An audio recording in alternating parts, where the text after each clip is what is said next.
welcome back. It's Wednesday, another episode of Inside Gateway, and we have Clint Plattner, our residential director. What is your title? Residential manager. Yep. Residential manager. Mm-hmm. Okay.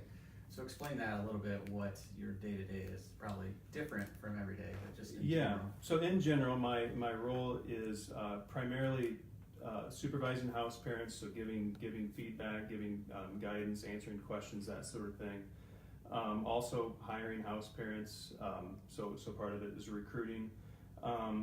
Also helping get residents into the program, so we interview every kid that comes, and so I generally go and lead interview teams to go meet with kids. Our house parent team also provides the maintenance for all of our campus, and so that falls under my position as well as all the maintenance of the campus. And beyond that, it would be things like training. It would be things like a lot of the record keeping, that sort of thing, billing. There's a lot of behind the scenes type of stuff of just documentation, things that need to be accounted for that I also spend time doing. But on a normal day, it is a lot of it is comprised of dealing with what's going on kind of in the program. So and at any given time, just the nature of the program, you've lived it, there's either always something happening or something brewing, and so it's kind of a fairly consistent stream of new challenges, things to deal with, things that come up that we're dealing with. So a lot of my time is spent interacting with house parents at some level, trying to do the next right thing. Sure. Okay. So what was kind of your life before coming to Gateway? Not necessarily this role, but I guess yeah, sure. So life before Gateway goes all the way back to 2000. So at that point in my life, I'd been married just a few years. We had two very young kids, living in Illinois. Had a great life there. Good, solid community, family. Really couldn't be more thankful. It was everything that we had kind of envisioned for our life. And to be honest, I don't know exactly what the how Gateway came onto the scene. As I remember, it's been a long time ago. It was receiving a gate post. We'd always come to the auction. I think I've been coming to auctions probably for over 25 years. I don't think I've missed a single one. And so we've always, my mom and dad were always supportive of Gateway. My oldest brother was a volunteer coordinator, so I always had some connection to Gateway, certainly enough to get a gate post. And I remember receiving a gate post, and then I don't know how to explain it other than it came on my radar. I remember distinctly where I was at when I asked Bethany, like, hey, what would you think about being house parents? And strangely enough, she was like, I don't know, let me think about it. And so that kind of started the whole thing. So that's what life was. I worked as an electrician before coming, and then in June of 2000, so a little over 18 years ago, we moved out and started our journey as house parents. Wow. And so you were house parents a couple different stints, though, right? Yeah. So we did about a 5-year stint, and then we actually followed kind of the intention that we had of life, and that was to come out here for 2 years and move back to Illinois. Well, we ended up staying longer than 2 years, but we did end up going back to Illinois. Okay. So went back. We were there for about 2 years. I went back to work as an electrician. Again, life was really good. Great community, great around family. Probably what I found is I had a real ache in my heart to get back to doing human services. I didn't realize that I had been infected the first time that I came. And so I found myself really longing to get back into the work. And then at that time, running along here out in Indiana was the building of the Cypress House, the fourth house. And so there was a discussion that was or an idea that was presented to me that, hey, we're going to need experienced house parents to start this new house. What would you think of that? And that kind of started a process of us at least considering, and like I say, I was ripe for the picking because my heart just ached to be back in the mix with kids and that sort of thing. So bottom line is we moved back then after 2 years, that would have been in 2007, started the Cypress House, and did kind of our second gig of house parenting for about 2.5 years. At that time, though, we had 4 kids and rocks in our head, and so it didn't take too long to realize, like, wow, this is really hard with 4 kids. Sure. We did make it 2.5 years, but it was a challenge. Again, I don't regret it. It was a great time. But yeah, so then I moved out of the house parenting role for good, and then decided I wanted to go back to school. So then I started that journey and did home-based services for about 4 years. Very good. Yeah, because I remember when we came into the role, you were in the home-based role still. Yep. And kind of transitioned. Yeah, quick question, because house parent, it seems like the residential, it's changed, it's always adapting, whether that's the state mandates or just as a mission, we just see different gaps, and so we adapt. So in 2 years, how did it change specifically? Obviously, you had more kids. Yeah. Personally, it changed, but how had the mission changed? You mean from the first time to the second time, that 2-year gap? Yeah, probably not a lot. I mean, similar type kids. The one thing that really kind of impacted us was from the time we left until the time we came back, they had determined, hey, we want to try to increase longevity of house parents. 2 significant things they did to do that was they added more days off. Okay. So they moved from 7 days off a month to 9 days off a month. And they determined that they would assign an alternate house parent couple to each house. So both of those things, for the previous 5 years, we worked, a lot of times your alternates would be working in different houses. Okay. That added some level of stress, and certainly the more days off was appealing from the standpoint, like, hey, maybe that would, create more margin, which it did, but there's just a human reality where you just kind of, you learn to just expect whatever's there for you, and sorry. Sure. Yeah, no, because we came in, that's all we knew as house parents. Right. It was pretty nice. Yeah. The structure, the setup is great, and I'm not going to say this on air, but one of previous house parents said it's the best job in the world except for something. And so, and I didn't really understand it, but it made sense. But it's really the stress of the job that just kind of wears you out. And So it does, and I felt that as a house parent, and I feel it now vicariously. In other words, working with house parents, and so I had this kind of epiphany years ago, like a lot of years ago, realizing that Gateway Woods was never really in the original design. Like, God intended kids to be with their moms and dads, loving them, loving each other. So what we're attempting to do here is really a response, an important response, but nonetheless a response to sin in the world. And so I think it's important to have a baseline expectation that this is hard.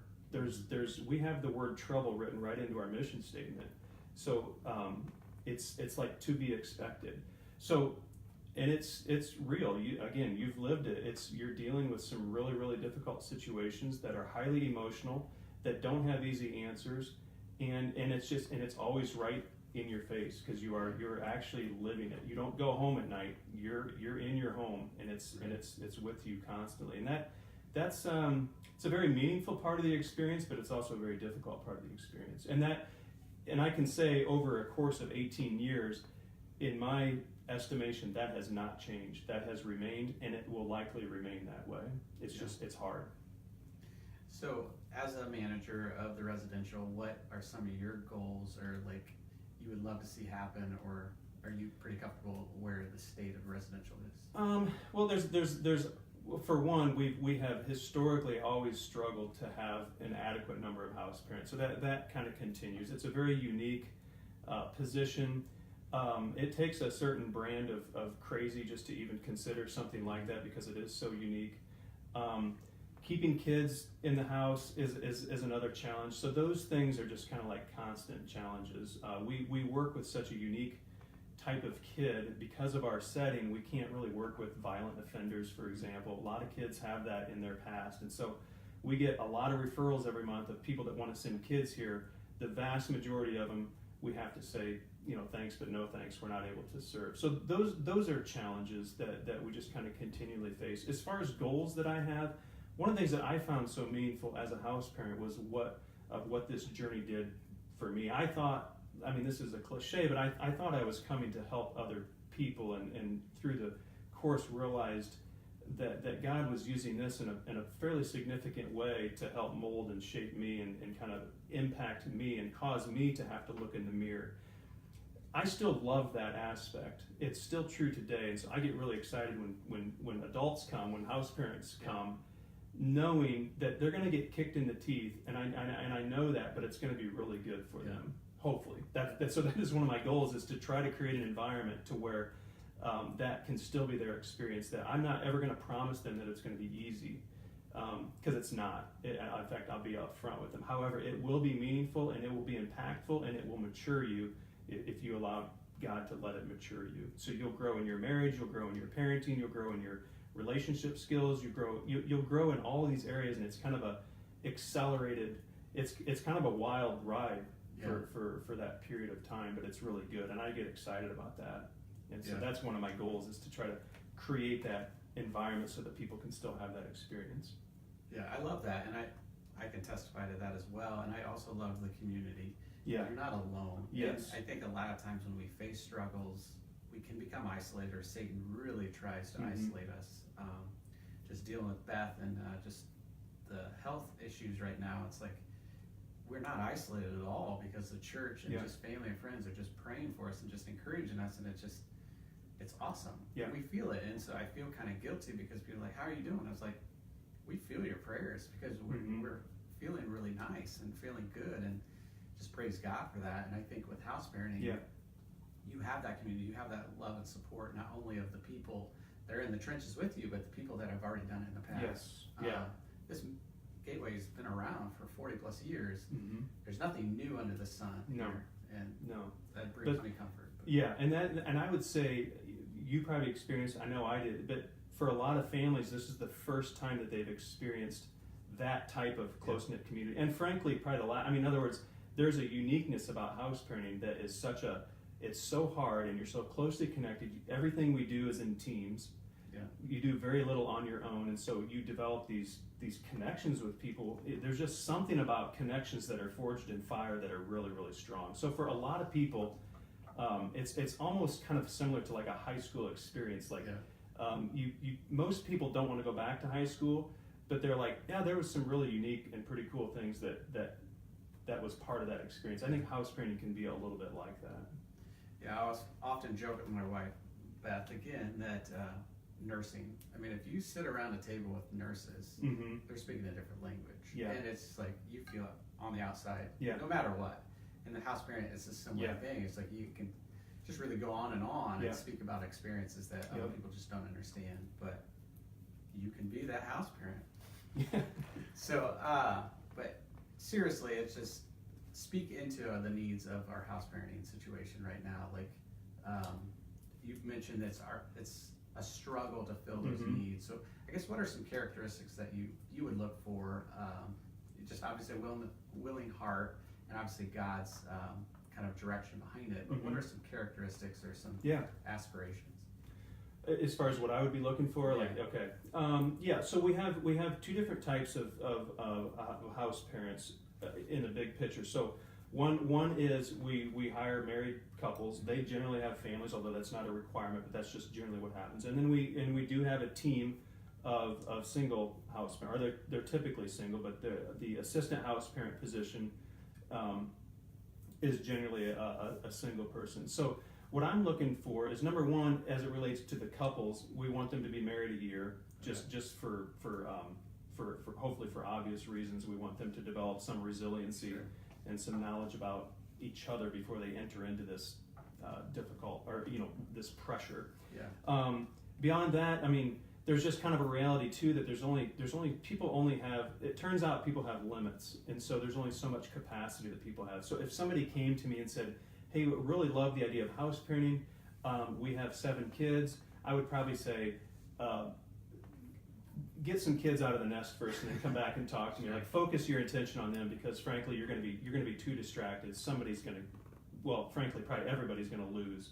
And so we're looking for couples that have, somewhere, typically it's 2 to 3 kids, that type of number. that have an interest in people. That's kind of obvious. A desire to join in the fight of undoing what Satan has done in the world. So a real sense of mission we're looking for.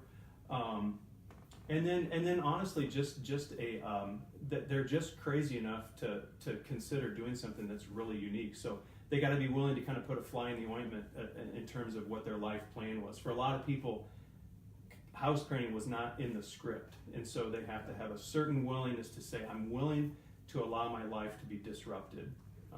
And that's frankly hard for a lot of folks as well. And I think too, like, and I've said this before, but I feel like when we go to house parent, we feel like everything stops and we're house parent for a little bit, and then we go back and we're left behind. Mm-hmm. You're not left behind, because this experience that you get here, any future prospective employer is going to look at that as a really cool, valuable asset. Yeah. It's not, maybe you're left behind skill-wise in a certain trade as an Sure. electrician. Mm-hmm. That stuff you can. Yeah, most times back it's up. not a. Yeah, I would say more times than not. I mean, there's evidence to back this up. Both on the side of that future employers look at this and they're generally very intrigued by it and they value it. Just if for no other reason, we still have a value in this country that says we ought to take care of kids. Yeah. People generally regard that as something very positive. Beyond that, I would suggest that the skills that you learn here during that intense time of being forced to look at yourself in the mirror and be honest with yourself, and you take those skills and it colors the rest of your life. And I think, generally speaking, for the good. So I think to go and re-enter the workforce, for example, you're going to be better for it. In other words, it's not wasted time is maybe the best thing I would characterize. And I think that's just the mantra that people have, or the stereotype is, it isn't wasted time. It's the opposite of that. Yeah. And then even financially, it's that we are able to save money during that time because you're not having to deal with a mortgage. And what I loved even more than that was just that I'm not paying bills, so I could just focus on the heart of the mission and not have to worry about those other stresses or pressures of life that I deal with now. Yeah. And it's just like, you don't realize that when you're in the middle of it, but then when you step back and you're out of house parent, it's like, oh, this is how much a grocery bill is. Yeah, yeah, it's very unique. That's one of the uniquenesses of the experiences. It's a time in your life where you've never felt so free in a lot of regards. Yeah. You've never felt so consumed with other people and trying to help. I mean, you know it. You go out to eat, on a day off, and what do you end up talking about with your wife? All the kids that you're taking care of and what's going on in their world. And so it's probably one of the most consuming things in one aspect, but on the other hand, the most freeing thing. You get a day off, there's really no responsibility. You don't even have to mow your own lawn.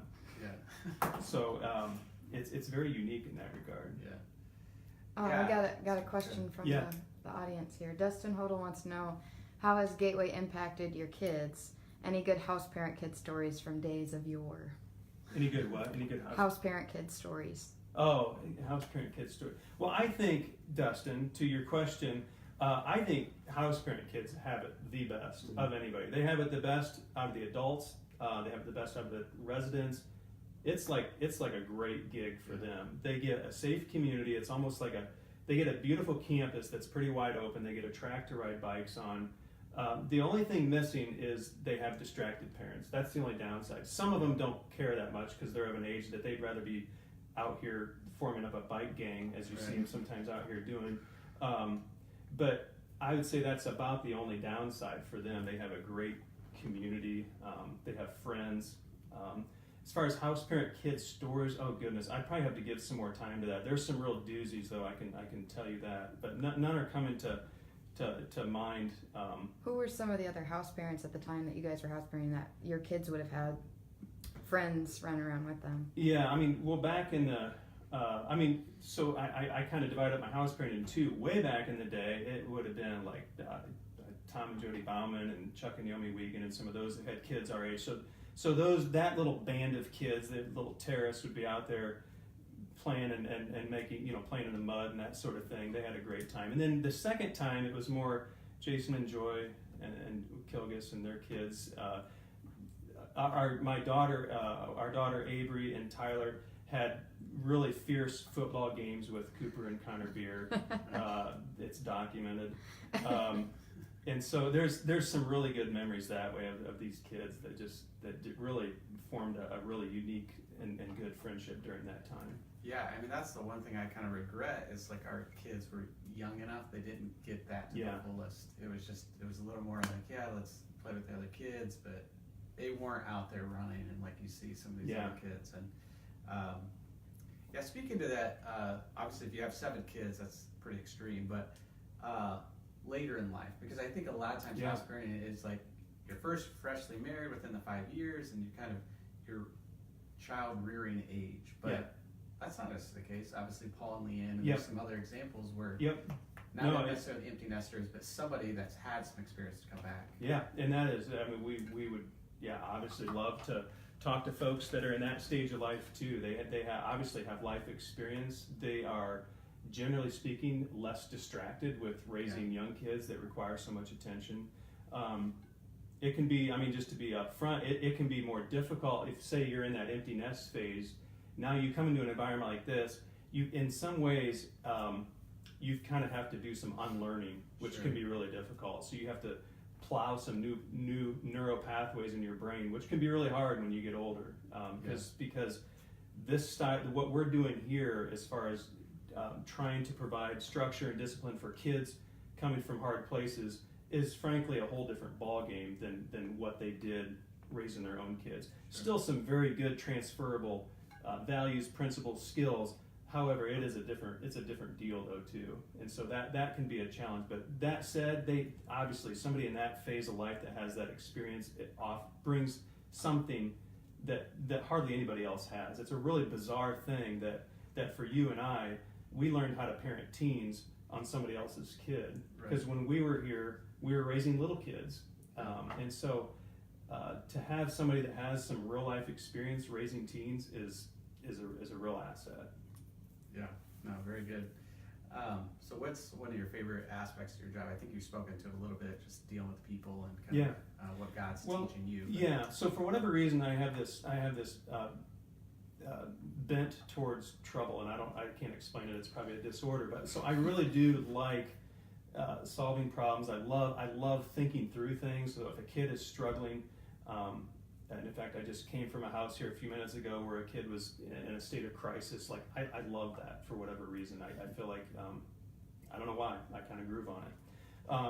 Love the idea of adults, like staff coming here and learning things. I get really excited about that, about them being able to just to learn and grow.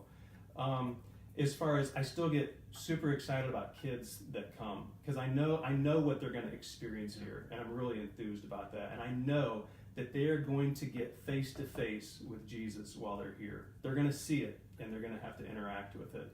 And so that's still, that just never gets old to me. So I go out on these interviews. A lot of times they're in detention centers. At least in Allen County here locally, the kids are actually, you've seen it, they're handcuffed to a bench in a jumpsuit. And it's like, when I think of that, and I'm face to face with this young person, and to think that we can get them into a family-like environment to where they can be loved and they can feel safe, and you watch a kid come in, you've seen it. Kid comes in, they're almost like, I'm not sure what to, and then you watch over time and you start to see their personality develop, and you start to see the true self come out. That to me is like, that is so important and so inspiring to watch that. And so that's probably the thing. So to know that I have at least some influence into that process is really meaningful to me. And of course, the house parents as a team, they're everyone's here on mission, and so their attitude, their heart towards that, I like them as people. They're great people to hang around with and interact with, and so I still just really enjoy that aspect of it. Very good. So what's a challenge of your job that you don't really like, I guess? Well, probably, like I said, there's always either something going on or something's brewing, and so a steady diet of that can be just wearing at times. And so in the nature of the job is it's not like you can't just close up shop at night. And so on any given week, we're dealing with, just had a kid go to the ER on Sunday night. That stuff's never scripted, and so you always having to respond, and you're always involved in those things, which again is very meaningful. I love having that influence, but it just kind of has a very constant draining nature to it. And a lot of the problems are not just simple problems. These are like heavy things that some of these kids are dealing with. So trying to just deal with those things and not let them be too sticky, but at the same time not get to a place where you just build up calluses and you're just like, I really don't care. And so trying to find that balance of giving yourself enough margin but also staying invested and engaged can be a challenge. Very good. We're just about done, but I guess how can people get involved? Obviously through employment, but through prayer. Like, what are some prayer requests that you have specifically, maybe for you, for residential or Gateway as a whole?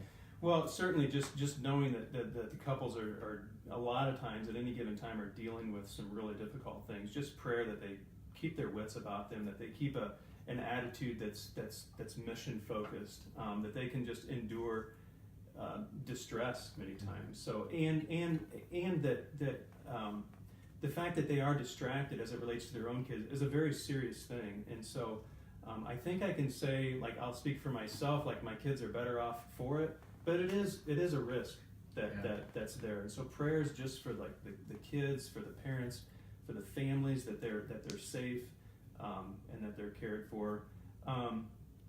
Beyond that, I mean, obviously prayer just that there be willing workers. For 40 some years, we've relied on the church to provide workers, and God has been very faithful in that. But continued prayers for that. If we don't have workers, we don't have a mission, and so that's an obvious one. We're currently looking for some help in the residential team as it relates to management. Okay. It's been determined that amongst we do everything in teams, but in the residential team, we're going through an accreditation process, which adds a lot more layers of accountability and detail and that sort of thing. So we've made the determination that we need to add some help in that team. So we currently have an open position there. So if you think it would be meaningful and that you would enjoy supervising house parents, that's a current role that's open right now. So when that person's hired, how will that affect your job or your role? Yeah, well, it'll give me some margin for sure. Running parallel to that in my own personal life, I'm planning to start a master's program here in the next 3 months or so. Okay. So I'm hoping that it gives some margin that I can devote some time to that, and give.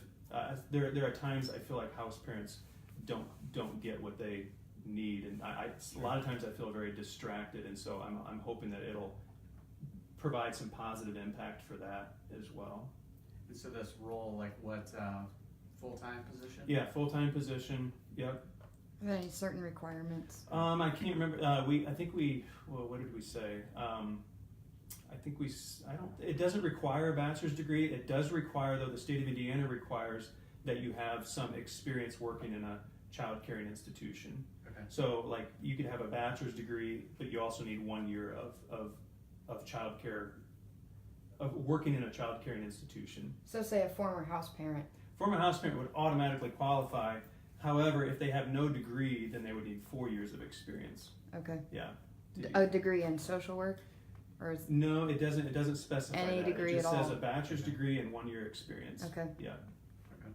And so, obviously, the hours on that, it could be some evenings, could be some days, or what is it? It's generally speaking, though, it's going to run. It runs most closely to regular business hours. Okay. But as far as, and a lot of my interruptions in the evening are 5-10 minute interruptions. There's always a handful of times I have to come to campus or whatever, but that's not very often. And there's always a few times I get woke up in the middle of the night. But again, that's fairly infrequent. But yeah, full time, runs most closely on a Monday to Friday, office type of hours.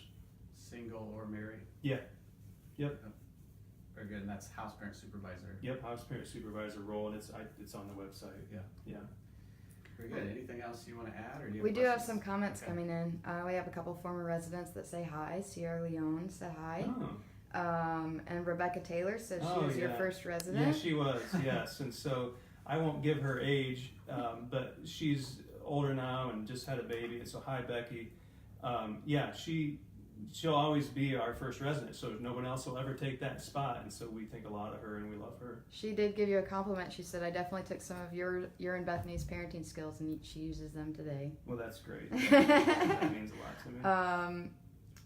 Joy Kilgus, Christy Cave, and Macon Brook are debating whether Maple House or Cypress House is best. Oh, please. Well, I have a bent towards Cypress. I did too. So yeah. On this side of the screen, it's Cypress.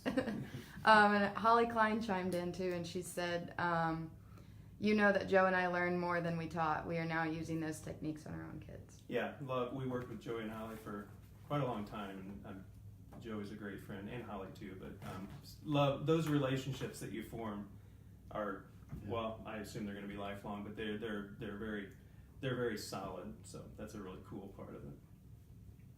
That's all I have. Very good. Anything else you would like to add? I don't think. No, I better just. Okay. Last question for you. What's your favorite Christmas dish? Favorite Christmas dish? Oh, for crying out loud.